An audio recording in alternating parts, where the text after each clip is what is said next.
What a year this month has been already. Wow. So by the time you're watching this or listening to this, the TikTok ban has either gone ahead or they've been bought out by somebody in the US. There was a rumor that was going around that Elon Musk was going to buy TikTok. They were going to sell to Elon Musk, but that's absolute nonsense. And if that did happen, I don't know. But yeah, how's life without TikTok? Have you started to see the flood, the influx of new accounts on Instagram? Like, what's going on? This week we're talking GTA news. We've got some new gear from DJI, back with another segment of scrolling deep, going down the rabbit hole of chaos online. And also, what a core memory for Gen X or older millennials that might be listening to this about the struggle of only having 4 TV channels. All of this coming up after this.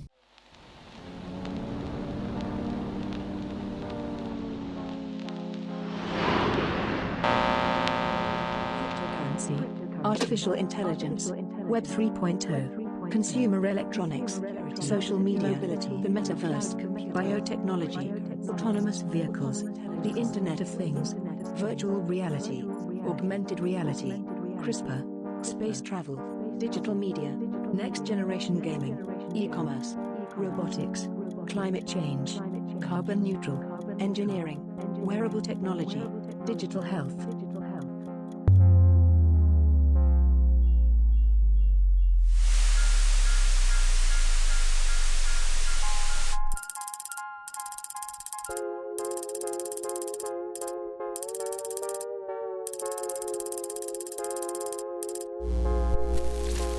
Redesigned.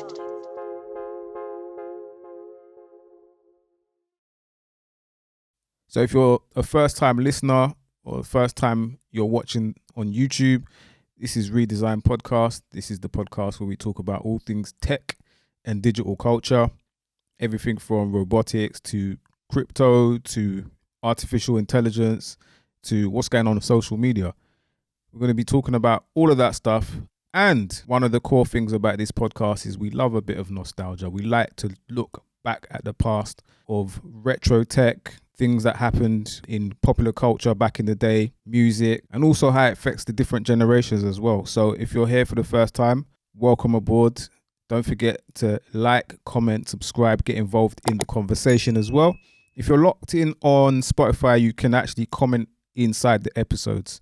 So do me a favor, if you're enjoying the podcast so far, or you've checked out previous episodes, be sure to follow so you don't miss another episode. Also, we're going to be looking for guests in the month of February. So if you can recommend any guests who you think will have like an interesting conversation on tech, digital culture, all of that stuff, send them my way. Send an email to andrew@thecontentproducer.co.uk, or you could just send me a message on either Instagram or Threads, or just drop a comment in the YouTube and I'll get in touch with you. Let's talk about DJI's latest release, the DJI Flip. So it's a beginner-friendly camera drone with a unique folding design that makes it compact and practical for your casual user. So it's lightweight and comes with built-in propeller guards as well. So if you're new to flying, then you'd pretty much be an idiot to be crashing it. But yeah, the Flip captures impressive 4K video, 12 megapixel photos, and it kind of leans closer to the quality of the main flagship DJI mini series. So like the Mini Pro or the Mini 4. It's not quite there, but it's more of an entry level camera drone. Also, it does lack a few advanced features such as, the obstacle avoidance all the way around, which might be a drawback for some people who are not really experienced drone pilots. So starting at $439, so which is probably about £400 UK. The Flip sits between the more affordable Neo and the pricier DJI Mini 4 Pro. So the practical design and user-friendly features make it a compelling option for beginners, but it might not meet the expectations of a more experienced drone pilot or someone who's like used to doing cinematic stuff on drones. Like, so if you're more of an advanced content creator, might not be for you. But as always, weigh up your options, weigh up your needs and your budget and all of that before making any decisions. We've got a WhatsApp AI update. So WhatsApp is testing a new design that puts AI front and center, adding a dedicated AI tab to its home screen. So this AI tab showcases popular AI characters and organizes chatbots by subject matter, making it easier for users to interact with AI directly within the app. Also, WhatsApp is experimenting with custom AI bots that users can design, aiming to make AI interactions more personalized and more convenient. So these changes are going to align with Meta's broader strategy to bring in AI across all of its platforms, encouraging users to engage more with AI-powered features. So while this marks a shift from WhatsApp's traditionally simple interface, it does reflect the growing trend of bringing in AI into everyday communication tools. Currently, these AI features are available in the US, so that's for now, and select countries, but as they roll it out, you should be able to see it. As always, I'm going to keep you updated on these developments as they unfold and what they mean for your digital interactions. GTA 6 is coming. All right, let's talk about GTA 6. Feels like we've been waiting for this one forever, right? Rockstar Games and Take-Two Interactive has just confirmed that we're still on track for an autumn 2025 release. So despite all the rumors of it being pushed back to 2026, it looks like we're not going to have to wait that much longer. Take-Two CEO even backed it up in their latest financial report. So fingers crossed that they're going to stick to the timeline. So let's talk about the trailers. The first one dropped way back in December 2023. Smashed records online in terms of views. But since then, we've had nothing. Absolutely nothing. Fans are getting restless. And there's always, there's that bit of speculation about could it drop soon. But Rockstar, you know how they are. They like to keep us like on the edge. And we've seen some AI, some fake videos online. So watch out for that. The best place to find out about that is probably going to be on GTA, Rockstar Games, Instagram or YouTube. What we have seen of it so far is sick. The graphics, the realistic physics, everything. Like more than 40% of the buildings in the game are actually accessible. You could go inside them. That is next level immersion right there. If the rumors are true, GTA 6 might just redefine the whole gaming market as we know it, the whole open world gaming market. So I personally, for one, I'm looking forward to this game because I don't often buy games. I'm very selective about what games I buy. So yeah, this one's definitely going to be on my list, probably alongside maybe Tekken 8. The new Virtua Fighter looks sick. I don't know if you've seen that. And what else? Yeah, that's pretty much it on the gaming front. You got Nintendo Switch coming out soon as well. Yeah, it's looking good for 2025 because I think the consoles that are out now, they're reaching maturity because when they first come out, there's not really a big lineup of games. But yeah, lots of great titles to look forward to in 2025. So what do you think? Is Rockstar about to deliver the ultimate gaming experience, or are we setting ourselves up for disappointment? Either way, the hype train is full steam ahead, and I'm here for it. Redesigned. The Hornby double O model railway. Do you have an R186 signal box? Well, let's see. Yes, I got one left. Great! They've got one, Mum. Good old yellow pages. We're not just there for the nasty things in life, like a blocked drain or a broken window. We can help with the fun things, too. Oh, hello, Ben. Happy birthday, Dad.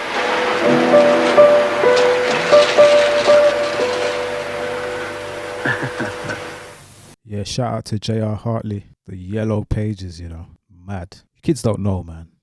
You don't know the struggle. Picking up the phone and calling like 5, 6, 7, 8, 9 different shops to find out if they've got what you want in stock. You lot are spoiled. You're spoiled about Amazon, Temu, Shein, PLT. You lot are spoiled. Spoiled brats. You know what time it is. Now the segment of this podcast is called Scrolling Deep, while we dive into the digital rabbit hole together. You know that feeling when you're just endlessly scrolling and just finding all kinds of crazy videos on Instagram or TikTok or whichever. So now I'm going to share some of the most interesting, creative, silly, funny, or even weird videos I've stumbled across on the web. Let's get into that. Son, what time do you call this? Anytime I Don't you dare switch up. always digging out my fridge. When you gonna get a job? No, when are you gonna get a job, Mum? When are you getting... Okay. All right? Are you hungry? Yeah, I'm hungry. I can make some food. Hurry up. Living off child benefits. You're only on child benefits because of me. I'm gonna vape upstairs. Okay, that's fine. Do you want me to order you some Yeah, more? order 10 more. Excuse me, did you clean your room? Dad, did you knock? Well, I didn't. No, Dad. Did you not? Yeah, No, you're on my benefits. So technically, this is my house. Axel Blake. Shout out to Axel Blake. Life, like his bank statements, his theatre reservations, all the information you need in the course of living in a complex modern society. This will be in a compact form in his own house. He'll have a television screen like these here and a keyboard, and he'll talk to the computer, get information from it, and he'll take it as much for granted as we take the telephone. I wonder, though, what sort of a life would it be like in social terms? I mean, if our whole life is built around the computer, do we become a computer-dependent society and computer-dependent individuals? In some ways, but they'll also enrich our society because it'll make it possible for us to live really anywhere we like. Any businessman and executive could live almost anywhere on Earth and still do his business through a device like this. And this is a wonderful thing. It means we want to be stuck in cities, we better live out in the country or wherever we please, and still carry on complete interaction with human beings as well as with other computers. Yep, it's here already. So trigger warning, I saw this video on LinkedIn. First time I saw it was on LinkedIn, and it's actually on Instagram as well. An AI generated video, which is a short film called Roommate from Hell. And it's a depiction of Jesus and the devil, right? So Jesus is renting out, it looks like he's renting out a spare room, and the devil knocks on the door and he's the new tenant. So he's moving in. So this sounds crazy. So trigger warning for all the Christians out there. I'm a Christian myself. I do understand how some people might feel it's disrespectful depicting Jesus like that, and I agree for the most part.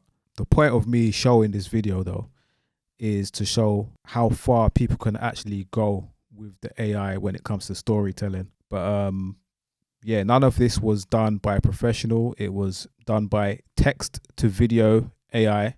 So you type in a prompt and it generates a video scene, and then it's obviously put together quite well. The sound design helps to sell it. But again, trigger warning if you are, sensitive to that sort of stuff. Yeah, please be warned.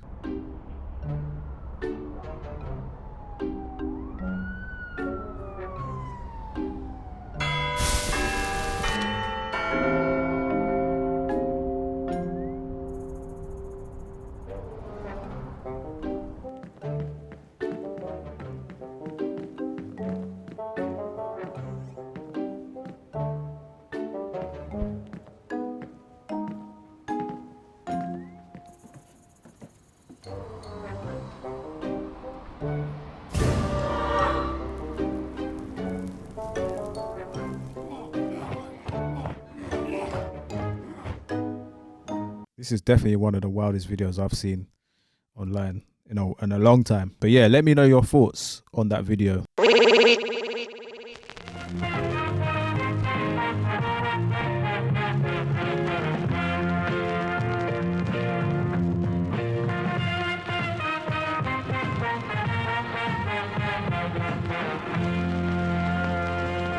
Redesigned. Today, we're rewinding to a time where British TV meant just for terrestrial channels. BBC One, BBC Two, ITV, and Channel 4. No streaming, no TikTok, no endless scrolling, just 4 choices. And trust me, they ruled the screen. Everyone was watching the same stuff. But what happens when you only have 4 options? Turns out it leads to some surprising innovation and plenty of frustration. But right now, we're going to dive into the golden age of shared TV moments, the VCR revolution, and how Sky came along to blow it all up. So let's get into that right now. So before Sky showed up in 1989, British TV was like a cozy little village, I would say. 4 channels, that's it.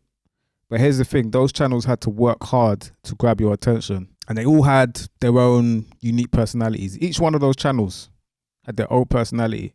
You had BBC One, that was more the crowd pleaser. They had mainstream shows, most of the entertainment, EastEnders, stuff like that. This is BBC One. Now our special program. BBC Two was more the artsy, intellectual type thing. They had all the documentaries and the really niche films. ITV was the commercial entertainer, that one. That one was known for like game shows, soap operas. Channel 4 was kind of like, that was edgy, that was the disruptor, it was cutting edge, it was more experimental. So Channel 4's launch in 1982 was kind of like on the high street, you've got a lot of the traditional shops, and then all of a sudden you get something trendy like Starbucks. When you started to see all these trendy coffee shops popping up, that's basically what Channel 4 is like. It added something new and a lot of people loved it. But with just 4 options, everyone was watching the same thing. It was like having one massive group chat where everyone just talked about the same shows the next day at school or at work. Then came the VCR, or the video recorder, this clunky square box. It was basically magic. It changed everything. For the first time, you could actually record your favorite shows and watch them whenever you wanted.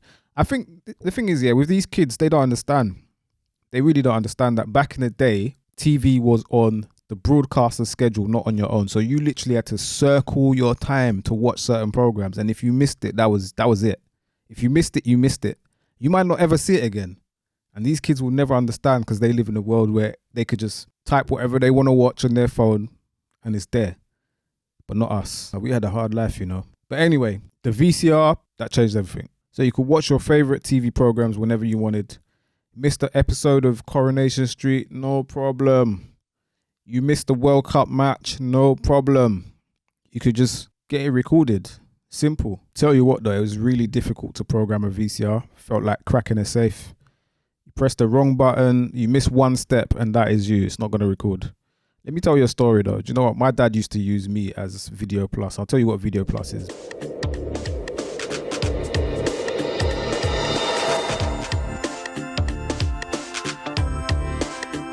Now that you've bought a VideoPlus, you can be sure that you'll never miss your favourite programmes again. Hi, I'm here to tell you the basics about using your VideoPlus. It isn't complicated. In fact, it's easier than most remotes. It's been designed to let you program your videos simply and effectively. You won't ever have to do all those long fiddly operations just to record a couple of programmes while you're out. OK, this video is linked to the Getting Started booklet. As we go through how to use your VideoPlus, you'll see the various steps and page numbers on the screen. If you need more explanation, look up the relevant bit of the booklet, or just rewind this tape, it's up to you. Remember, you only have to do this setting up procedure once. Once you've done it, using VideoPlus is as easy as dialing a telephone number. VideoPlus has been designed to work with both video recorders and satellite receivers, so you can record both regular broadcasts off BBC and ITV and satellite broadcasts with ease. And I've got some stories, man. So my dad would literally call the house and he'd tell me the African Cup of Nations is on today on Eurosport. Make sure you record it. And I would literally have to scramble for a blank tape or just find one that I can just record over. But I couldn't record over the wrong one though, because I would get in trouble. See, you kids don't know about that. So yeah, my dad would literally call from work and tell me to record a football match or a film or a program and then have it ready for him when he comes back. You guys don't understand the trauma of like not getting it right. You guys don't understand. But anyway, eventually there was a solution for stuff like that called VideoPlus. This made things a lot easier. You type in a code that you'd see in the TV guide. If you don't know what TV guide is, then you're probably too young to be watching this, but let me educate you anyway. So the TV guide gets sent by your cable provider. Do you guys even know what cable providers are? I feel like I'm just digging a deeper hole for you guys. So yeah, you would buy them in the shop, or sometimes the TV guide would be in the back of the newspaper and it tell you what the broadcasting schedule is for all the TV channels. So it will have a complete schedule of everything that's going to be on TV that week. Yeah, so VideoPlus, that was like magic. What you do is you type in the code from the TV guide and then like it'd be a numerical code that you see in the TV guide into your remote on your video player. And then the video recorder will just do the rest. It knows exactly what time, what channel, it switches it all over for you and it records it. And when it worked well. I mean, it just felt like he was living in the future them times. Funny enough, those stacks of VHS tapes were basically the 80s version or the 90s version of Netflix. Or Netflix playlists, I would say. The only difference is that they just took up the entire wall in your front room. But let's talk about the real struggle of getting a clear picture. back in the analog days, watching TV was like tuning a radio. Like you'd move the aerial here, there, millimeter by millimeter, trying to find the sweet spot, getting the best picture. And if it was windy or raining, just forget about it. Or if you lived in an area where there were tall buildings, I remember my dad used to just shout instructions. He'd get me to stand in front of the TV and he'd be telling me like, yeah, move it to the left. No, just over there. A bit more. No, back again. To the left. You see, I know some of you Gen Zs, you lot can't even relate. And I know some of you Gen X's and millennials, you know exactly what I'm talking about. You'll know exactly what I'm talking about. The struggle of getting a clear signal. But then by 1989, things changed. Sky TV showed up and said, yeah, 4 channels, yeah? How about 50?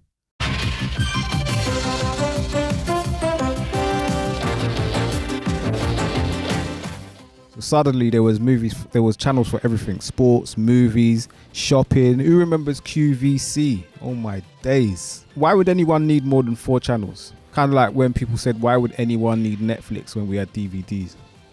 So this was a game changer. Sky marked the start of something really big. So it was a big shift from shared experiences to personalized viewing. It was the beginning of infinite choice. So there was literally a channel for everything. And let's not forget the hype of channels like MTV, Cartoon Network, like Sky One with the WWF Wrestling, Royal Rumble, SummerSlam, Superstars. Boy, the memories, classic moments. But with all those options, did we actually lose something? That sense of community, of everyone watching the same thing at the same time. Do you think there's such a thing as too much choice? What do you think? Did we gain freedom or did we just gain confusion? Are we overwhelmed by all the choice? Personally, I think having cable TV was a happy medium between where we are now and then with streaming and all the different platforms. I think that was a happy medium because although you had a lot of different channels and you had a channel for every sort of topic or every genre of viewing, so music, shopping, sport, international films, news, we had a lot of choice, but at the same time we had more common ground, and people used to sit around the TV, and watching TV was a family experience. We all still watch the same screen, whereas now if you look around the household nowadays, if you look at families, more often than not, they're watching a different screen. Everyone's got their own individual screen and they're just tuned into their own individual feed. So I think that's something we've lost along the way. But let me know what you think. Drop a comment in the comment section and let me know what you think. Don't forget, if you enjoyed this episode, drop a like, subscribe, follow. Until next time.